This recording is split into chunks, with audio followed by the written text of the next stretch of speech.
우리가 이 땅에서 잘 살았다고 하는 것과 주님 앞에 섰을 때 주님께서 잘 살았다고 하시는 것은 분명 다를 것입니다.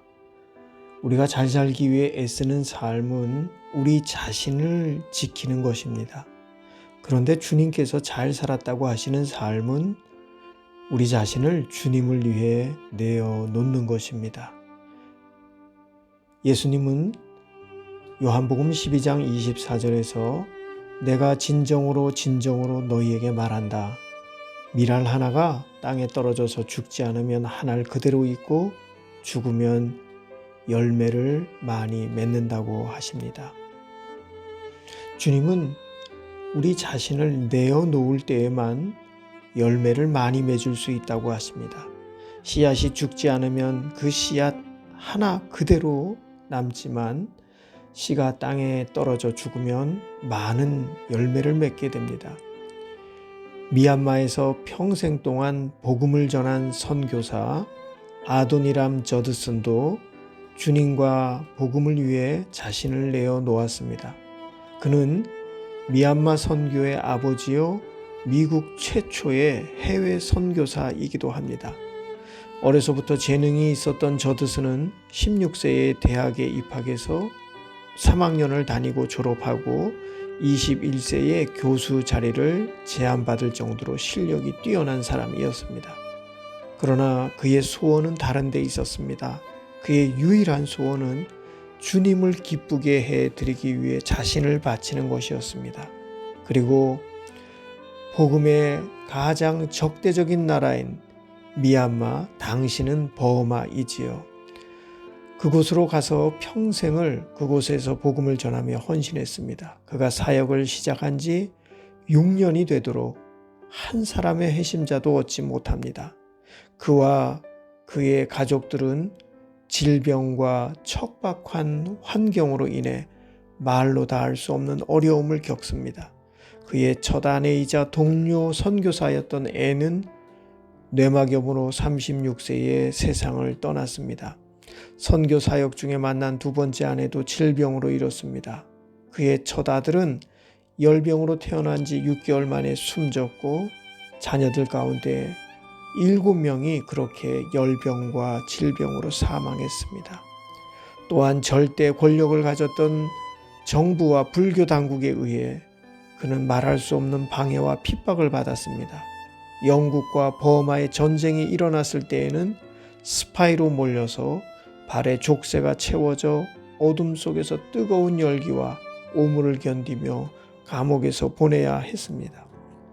하지만 혹독한 고난을 극복하면서 그는 사역을 이어나갔고 그의 믿음의 수고는 헛되지 않았습니다. 저드슨은 사역 23년 만에 신구약 성경을 버마어로 번역해내었고 버마어 영어 사전을 편찬해 내기도 했습니다. 그리고 7년이 지나서 첫 회심자가 나왔는데 그 이후로 많은 영혼이 복음의 눈을 뜨게 되었고 회심자들은 놀랍게 변화되어 가기 시작했습니다. 그가 버마에 처음 도착했을 때는 그리스도인은 그와 그의 아내밖에 없었습니다. 하지만 그가 삶을 버마 땅에 묻은 결과 37년이 지나서 그가 세상을 떠날 때에는 그의 헌신으로 63개의 교회에서 세례받은 7,000명의 사람들이 있었습니다.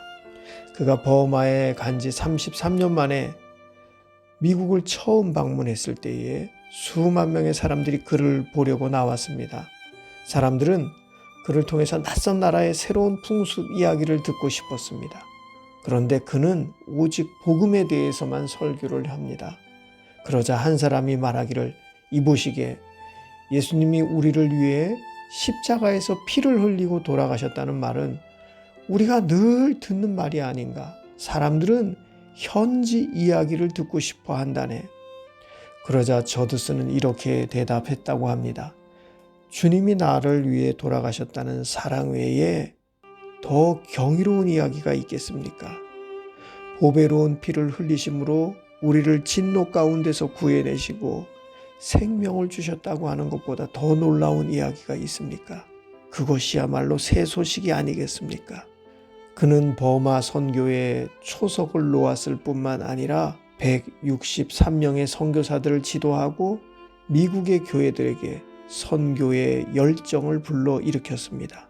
저드스는 62세에 병을 치료하러 가던 배 위에서 주님 품에 안겼는데 이런 말을 남겼다고 합니다. 난 학교문을 나서는 어린아이처럼 기쁘게 갑니다. 나는 그리스도 안에서 너무도 강함을 느끼고 있습니다. 오늘날 버마에는 300만 명 이상의 그리스도인이 있다고 합니다. 저드스는 열매 맺는 삶을 위해 미랄로 썩어졌습니다. 그는 복음을 위해 가족, 친지들과 헤어졌고 안락함과 편안함에 대하여 죽었습니다. 그는 세상적인 성공과 야망에 대하여 죽었지만 그의 삶을 통해 하나님은 놀라운 열매를 맺으셨습니다. 우리는 어떤 열매를 맺으며 살아가고 있습니까?